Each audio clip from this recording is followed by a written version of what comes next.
전능하사 천지를 만드신 하나님 아버지를 내가 믿사오며 그 외아들 우리 주 예수 그리스도를 믿사오니 이는 성령으로 잉태하사 동정녀 마리아에게 나시고 본디오 빌라도에게 고난을 받으사 십자가에 못 박혀 죽으시고 장사한 지 사흘 만에 죽은 자 가운데서 다시 살아나시며 하늘에 오르사 전능하신 하나님 우편에 앉아 계시다가 저리로서 산자와 죽은 자를 심판하러 오시리라.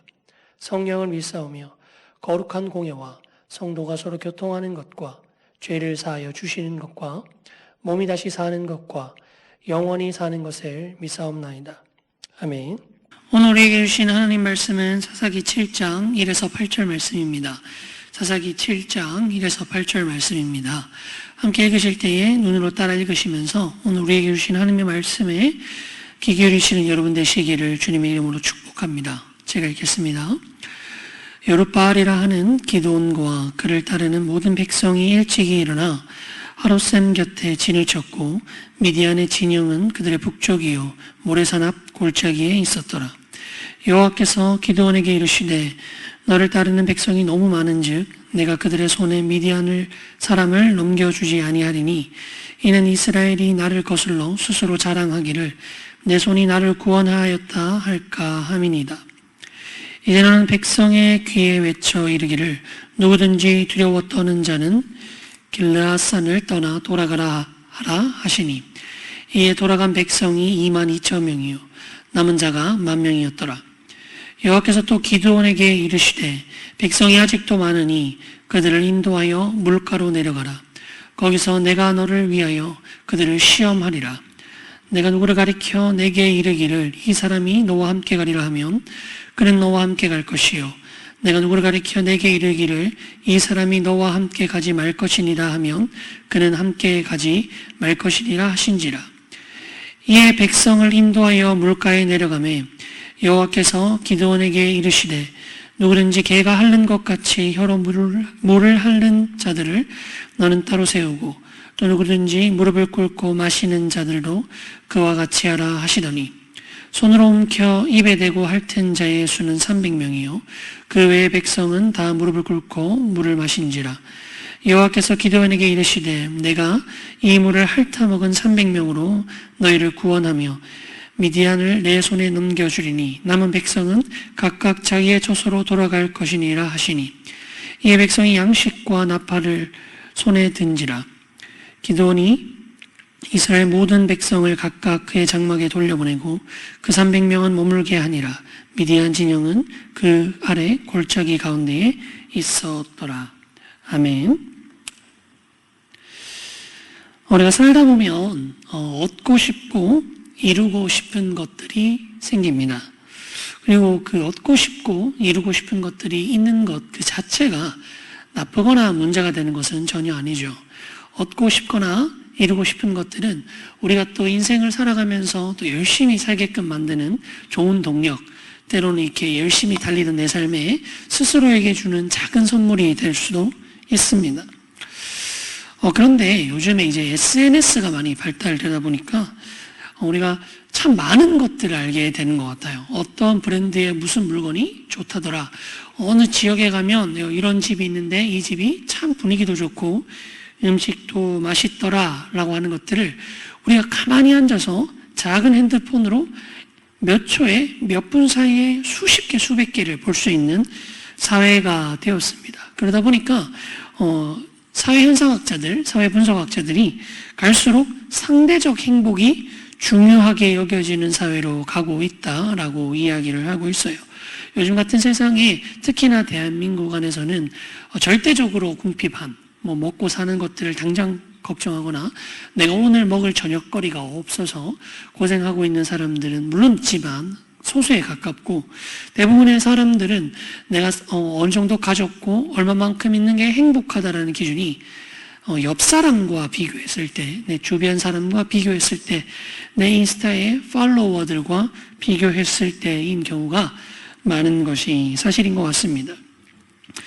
그리고 우리가 얻고자 하고 이루고자 하는 것들을 이 SNS를 통해서도 많이 알게 되는 것 같아요. 내가 굳이 몰랐던 것들, 내가 굳이 이것들의 매력에 대해서 전혀 생각하지 않고 있었던 것들이 SNS를 통해서 좋은 조명과 좋은 후기들을 보면서 갖고 싶어지거나 이 용례에 대해서 마음이 솔깃해지는 상황이 생기는 것 같습니다. 그렇게 SNS는 우리에게 많은 정보를 주기도 하고 또 우리가 갖고 싶은 많은 것들에 대한 정보를 주지만 또 역으로 얻고 싶은 것들을 점점 많아지게 만드는 것도 사실인 것 같아요. 그러다 보니 이 역효과로 아이러니한 상황이 일어납니다.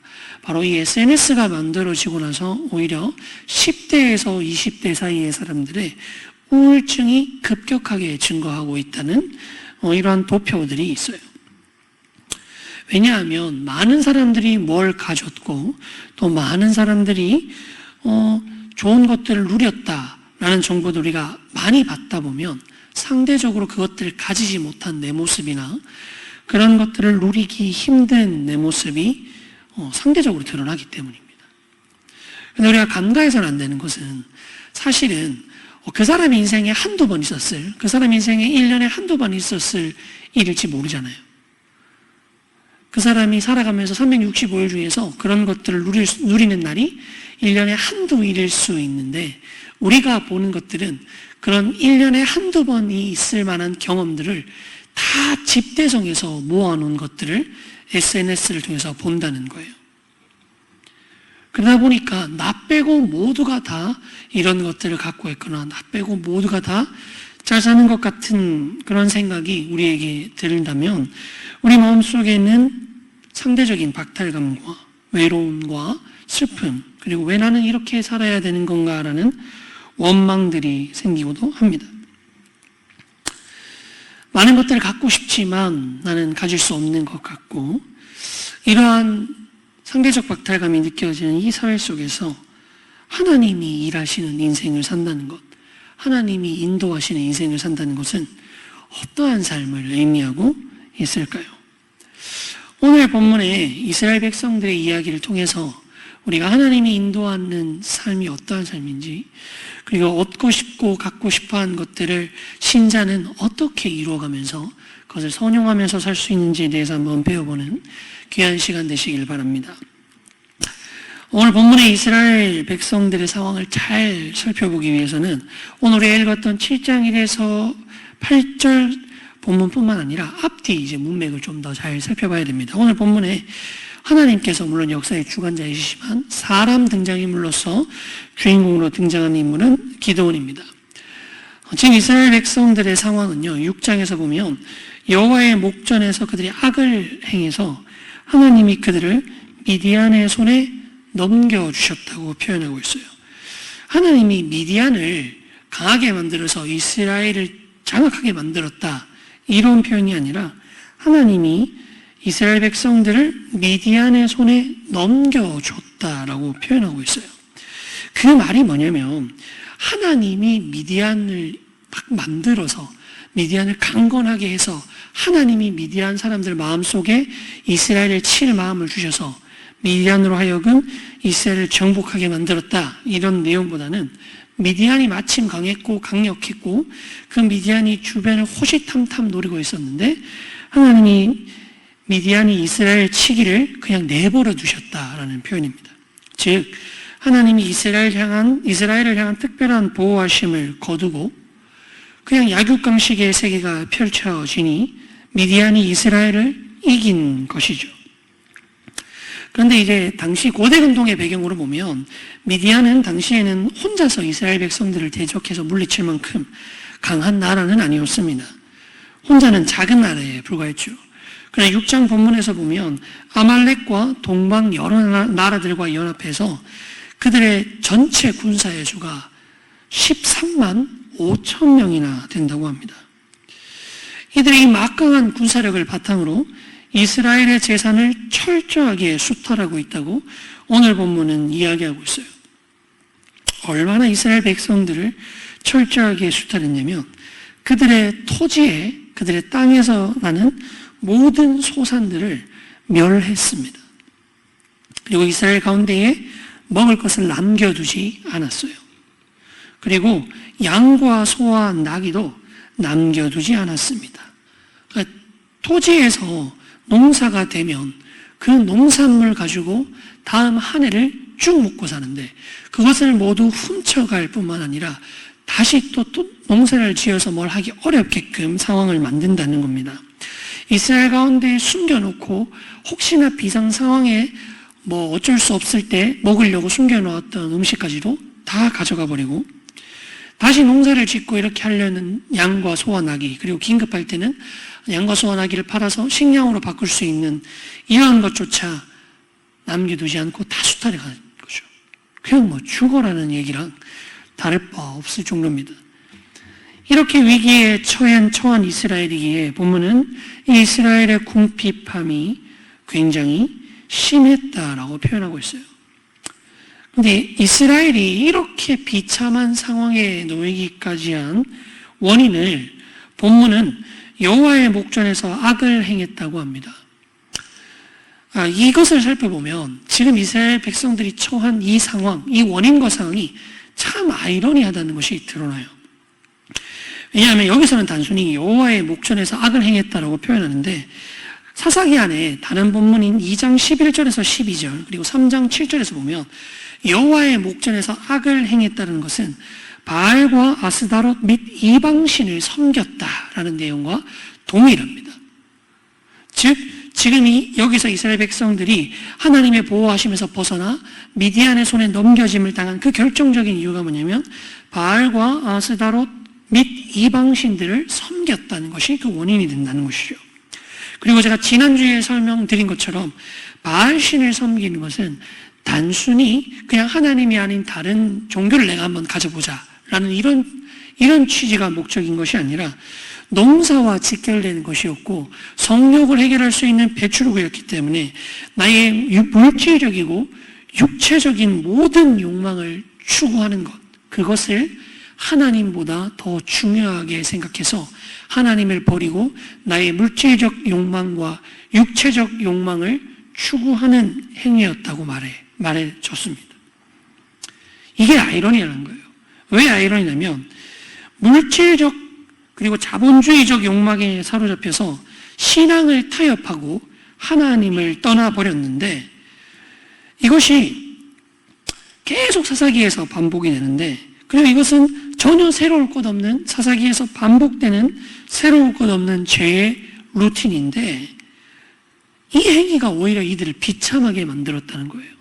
다시 말하자면 좀 더 행복해지고자 좀 더 얻고 싶은 것을 얻고자 하는 목적이 뭡니까? 결국 그거 갖고 싶다는 거고 갖고 싶은 걸 가지려고 하는 욕망이 뭡니까? 행복해지고 싶어서 그런 거거든요.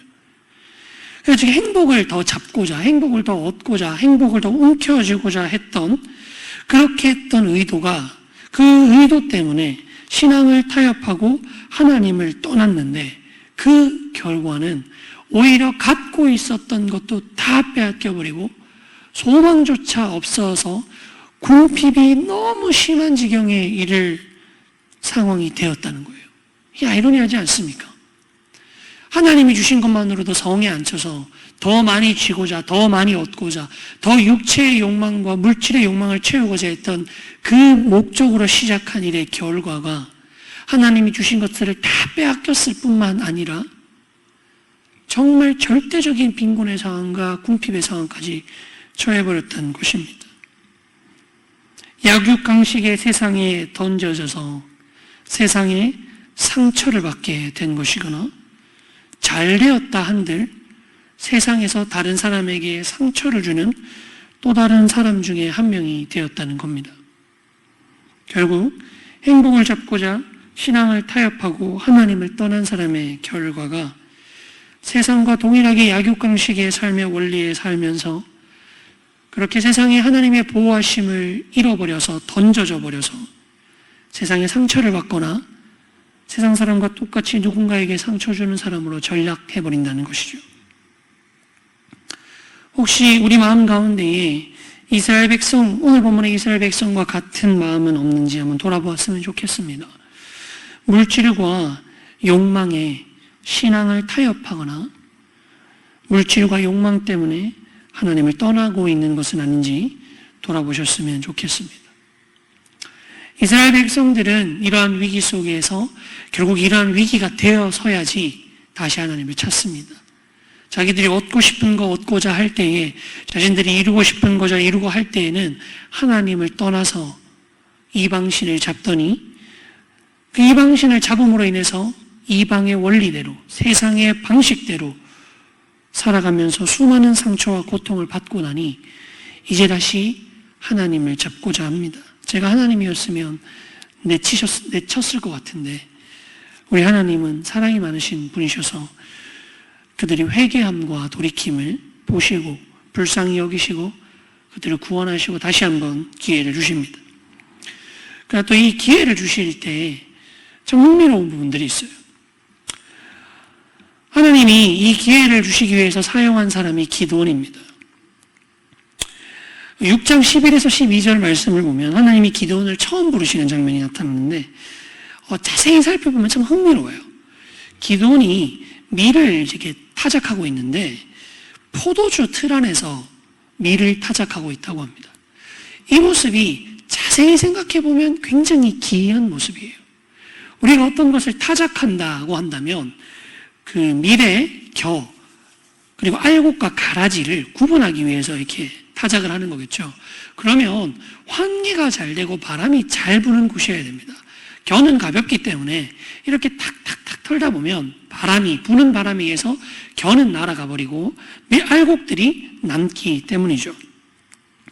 그런데 오늘 본문의 기드온은 포도주 틀 안에서 밀패대에 이렇게 벽이 막혀 있는 포도주 틀 안에서 밀을 탈고 가고 있다는 것이죠. 굉장히 이상한 상황이죠.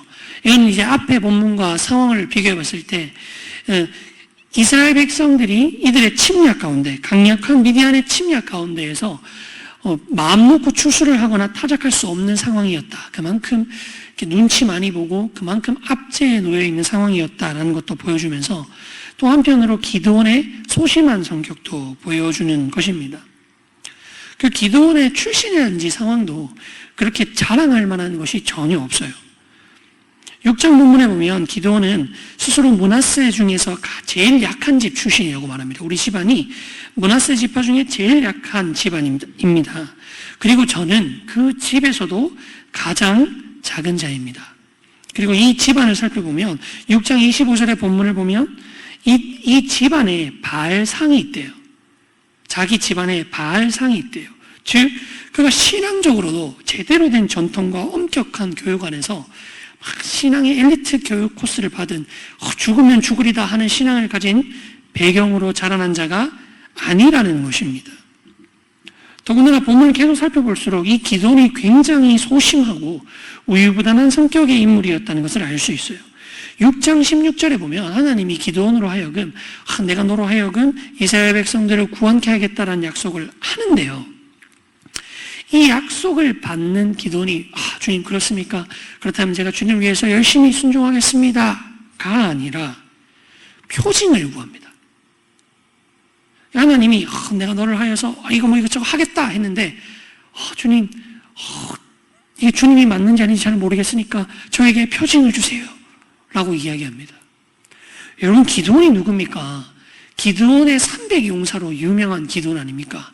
300명 데리고 올라가서 아까 제가 앞에서 말한 것처럼 13만 5천 명의 미디안 군사를 물리친, 미디안 연합군을 물리친 용사 중에 용사 아닙니까? 그런데 이런 300용사로 알고 있는 위대해 보이고 용감해 보인 전사 중의 전사인 기드온의 모습과 오늘 우리가 보는 소심하고 우유부단한 성격의 기드온이 참 많이 괴리감이 있는 것 같아요. 이 기드온이 얼마나 소심하고 우유부단한 성격을 가졌냐면요. 첫 번째로는 그가 표적을 제일 처음 구하는데 그 표적을 구하는 이유가 뭐냐면 저로 하여금 이스라엘 백성을 구원하신다는 건 알겠는데 지금 말씀하시는 분이 하나님이 맞죠? 우리가 요즘으로 치면 뭘까요? 이거 보이스피싱 아니죠? 이런 것처럼 주님이십니까? 라는 것을 물어봐요. 하나님은 이런 기드온에게 확신을 주시고 용기를 주시기 위해서 고기와 무교병을 제단에 바치라고 말합니다.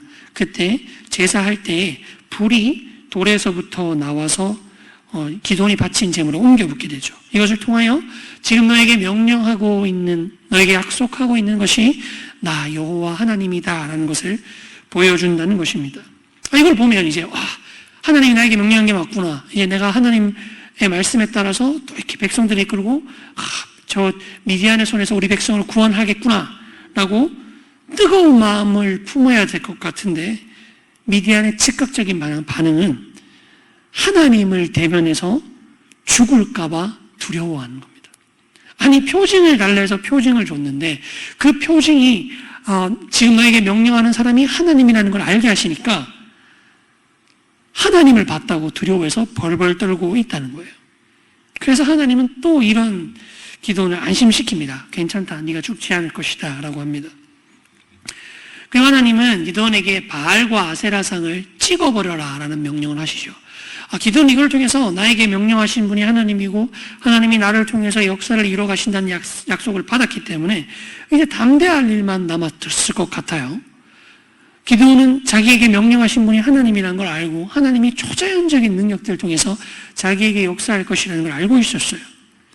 그런데 그럼에도 불구하고 지금 본문의 기도는 바알과 아세라상을 찍으라는 하나님의 명령에 무서워서 6장 27절에 보면 밤에 가서, 낮에는 가기 무서워서 많은 사람들이 볼까봐 밤에 가서 바알과 아세라상을 찍었다고 합니다.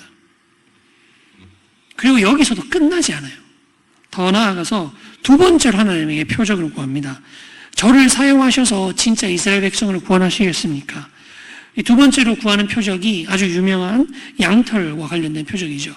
양털을 갖다 놓고 한 번은 이렇게 양털에만 이슬이 내리고 주변에는 이슬이 하나도 안 내리고, 또 다른 한 번은 이 주변에는 다 이슬이 내리고 양털에는 이슬이 내리지 않는 이러한 기적을 두 번이나 하나님께 요청을 해요. 이 정도면 돌다리도 두드려보고 건너라는 것을 넘어서 굉장히 자신이 없고 조심스럽고 소심한 성격을 갖고 있었던 인물이 기드온이라는 것을 기드온이라는 것을 알 수 있을 것 같습니다. 하나님은 왜 하필 이런 기드온을 쓰셨을까요? 의문은 여기서 끝나지 않습니다. 두 번째 의문은요, 지금 이스라엘 백성들과 미디안 군사들이 대치되어 있는 상황이에요. 앞에서 제가 말씀드린 것처럼 미디안 군사는 13만 5천의 대군입니다. 그리고 이들과 전투하기 위하여 자원하여 모였던 이스라엘 백성들의 병력은 7장 3절에 따르면 3만 2천 명이에요. 13만 5천과 3만 2천의 싸움이라는 겁니다. 턱없이 모자르죠. 13명과 3명이 싸운 그러한 싸움이나 다를 바 없는 거예요. 공성전이나 수성전도 아니고 이 들판에서 싸우는데 뭐 거의 절망적인 병력 차이 아니겠습니까? 턱없이 모자랍니다. 당장 이스라엘로 돌아가서 위대한 연설과 백성들을 독려하여서 모든 이스라엘 백성들이 칼을 들고 무기를 들고 담대하게 미디안 군사와 싸우게 만들어야 될 것 같습니다. 그러나 하나님의 방식은 그런 우리의 생각과 전혀 반대로 가십니다. 오히려 두려워 떠는 자는 돌아가라라고 말씀하시면서 안 그래도 적은 이 3만 2천의 병력 중에서 2만 2천을 물리치세요. 10,000명이 남습니다. 이제 1대 13, 13대 1이 싸워야지 되는 전투가 된 거예요. 지금으로도 너무나도 이렇게 해서 이기면 하나님의 너무나도 놀라운 역사일 텐데 하나님은 더 나아가십니다. 물가로 그들을 데리고 가셔서 그들에게 물을 마시게 하십니다. 한쪽 진영은 손으로 떠서 핥아먹고 한쪽 진영은 엎드려서 먹습니다. 주님은 그 중에서 300명만 남겨두시고 나머지는 다 돌려보내세요. 어떤 분들, 특히나 이제 아서쿤달이라고 하는 성경신학자 같은 경우에는 이것을 보면서 이렇게 뭐 4주 경계를 하면서 먹을 수 있는 방법으로 물을 마셨기 때문에 전쟁할 준비가 되어 있어서 이러한 사람들 300명을 남겨놓았다라고 하는데, 사실은 이러한 해석은 본문의 의도로 보기는 어려움이 있습니다. 마이클 월콕과 같은 학자들은 여기에서 본문은 그러한 300명이 될 만한 자격 요건이 포커스가 아니라 하나님이 숫자를 줄여가시는 데에 포커스가 있기 때문이다. 그걸 알 수 있는 게 하나님이 이렇게 적은 숫자를 부르신 이유에 대해서 직접 얘기하시는데, 이 300명만 전투에 나갈 준비가 되었기 때문에, 이 300명만 마땅히 전쟁을 치를 만한 자격을 갖추었기 때문에 라고 말씀하시는 것이 아니라 뭐라고 말씀하시냐면 이것은 너희 손으로 하는 일이 아니라 하나님의 손으로 하는 일임을 보여주기 위함이다 라고 말씀하고 있기 때문이에요. 앞에서 우리가 봤던 이 기드온의 연약함, 소심하고 조심스럽고 자신 없어 보이는 이 기드온을 굳이 부르신 것과 13만 5천이라는 대군과 싸워야 되는데도 불구하고 300명만 부르셨다는 이 작은 숫자, 할 수 있는 선택 중에 최악의 선택만 한 것 같은 이러한 방법을 통해서 하나님이 보여주시고자 하셨던 것은 역사하는 분이 바로 영원하시고 위대하시고 역사의 주관자 되신 전능하신 하나님이라신 것입니다. 그리고 이 하나님이 일하시는 것은 우리의 모든 한계와 생각을 초월할 수 있다는 것이죠. 우리는 우리의 연약함과 우리의 한계와 상황을 초월하시는 하나님의 역사를 믿고 계십니까? 그 속에서 하나님의 일하심과 역사하심이 우리의 모든 연약함과 한계와 상황을 이길 수 있다는 것을 믿음으로 믿고 계십니까? 오늘 본문의 이 이야기는 우리에게 무엇을 말하고 있을까요? 첫 번째는 우리는 우리의 삶에서 그리고 우리의 매일매일의 노력 속에서 좋은 환경과 상황을 조성하려고 애쓰고 있어요. 공부를 열심히 하고 취업 준비를 열심히 하고 때로는 좋은 인간관계를 맺으려고 하고 스펙을 많이 쌓으려고 하는 이 모든 것들은 내 삶을 위한 좋은 환경과 상황을 조성하려는 부단한 노력일 것입니다. 그러나 하나님의 방법의 핵심은 이러한 상황과 환경을 초월하는 것이에요. 오해하지 않았으면 좋겠습니다. 지금 제가 하는 말은 열심히 살지 말라거나 환경과 상황을 조성하는 데 노력을 쓰지 말라는 얘기가 아니에요. 그 얘기가 아니라 어쩌면 우리는 우리가 준비하고 우리가 생각하면서 열심히 노력하고 있는 데에 대한 것들의 중요한 전제가 있는데 우리 스스로 우리의 환경과 상황에 한계를 정해놓고 나는 돈이 없으니까 외국에서 공부하거나 공부를 길게 할 수 없을 거야. 나는 용기가 없으니까 그런 위대한 일은 못할 거야. 나는 부모님이 교회를 안 다니니까 신앙적으로 막 이렇게 제대로 교육받지 못했어.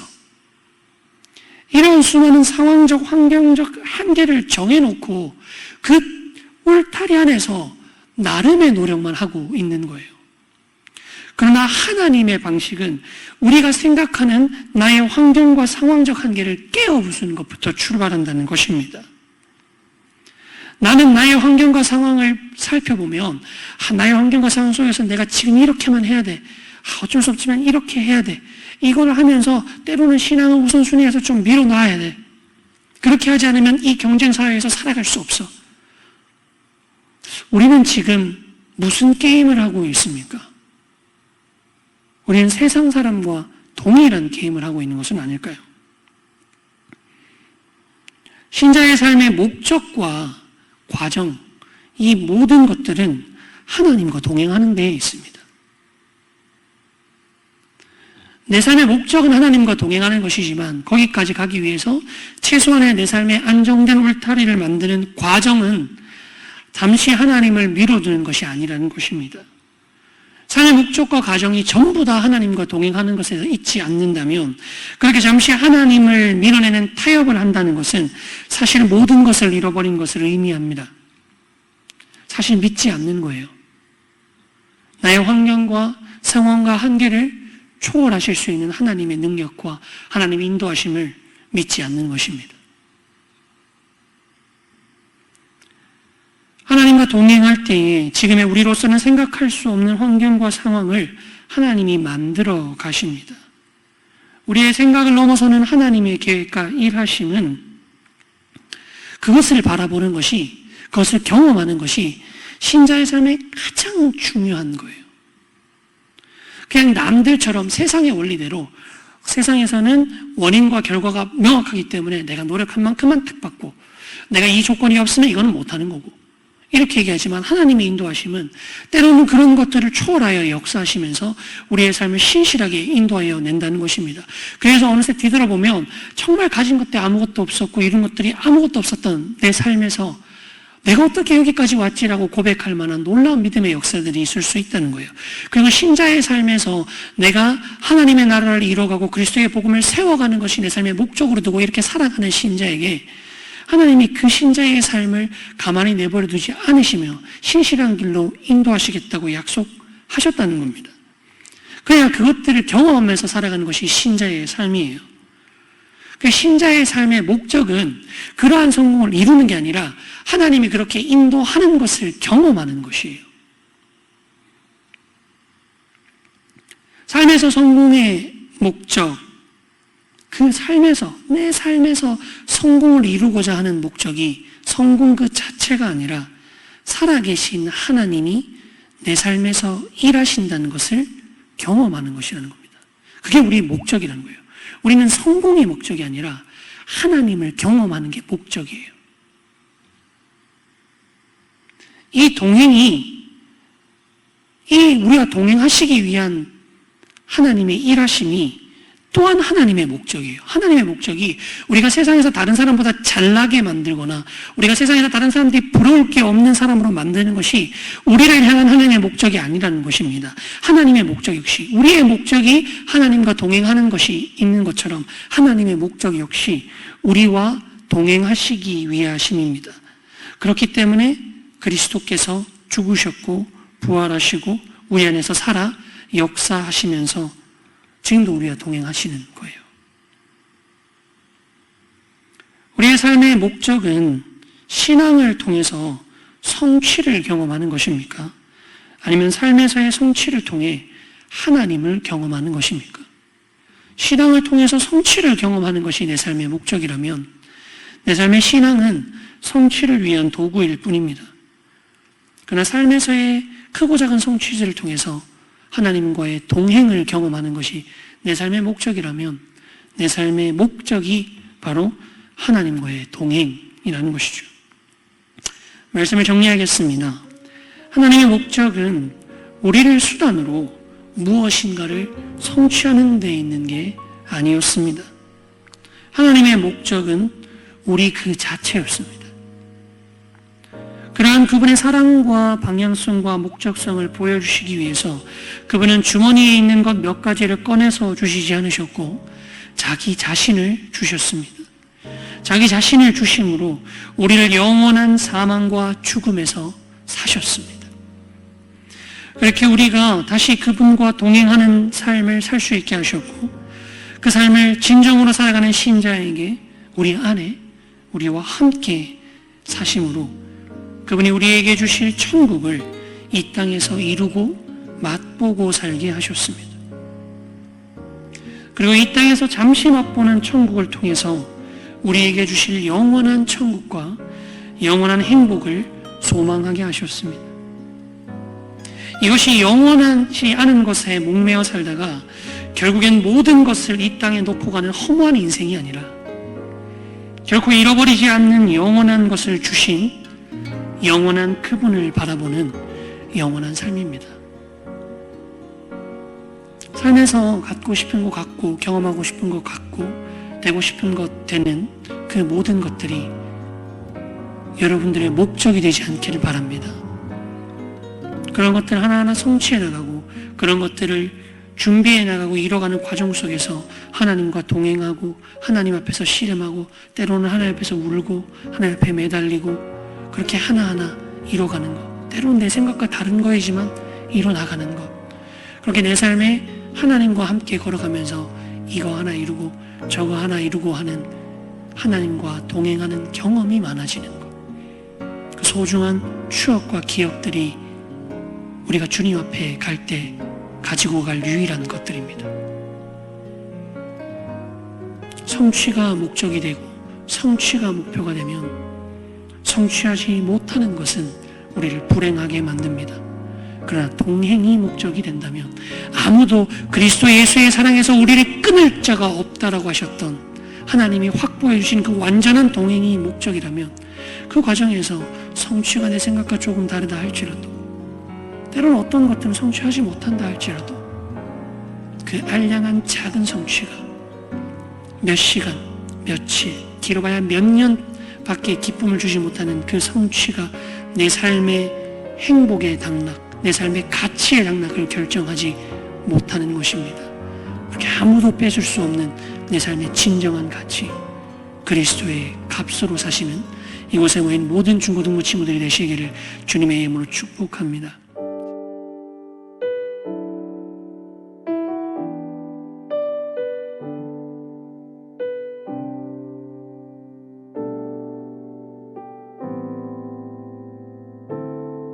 당신은 시간을 뚫고 이 땅 가운데 오셨네.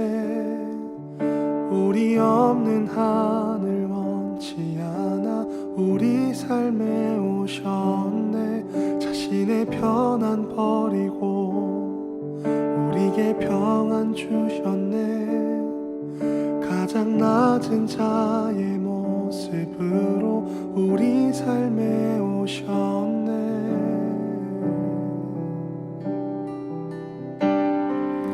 하나님 우리와 영원히 함께 하시네. 꿈 없는 우리에게 그 나라 보여주시네. 연약한 자들의 친구가 되어주시고 힘없는 우리의 인생을 위로하시네.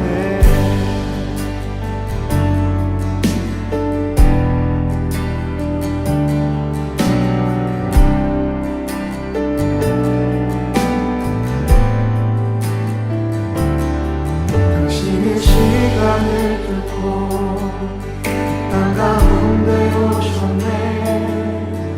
우리 없는 하늘 원치 않아 우리 삶에 오셨네. 자신의 편안 버리고 우리에게 평안 주셨네. 가장 낮은 자의 모습으로 우리 삶에 오셨네. 하나님 우리와 영원히 함께 하시네. 꿈 없는 우리의 그 나라 보여주시네. 연약한 자들의 친구가 되어주시고 힘없는 우리의 인생을 위로하시네.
영원히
시간 기도하시겠습니다.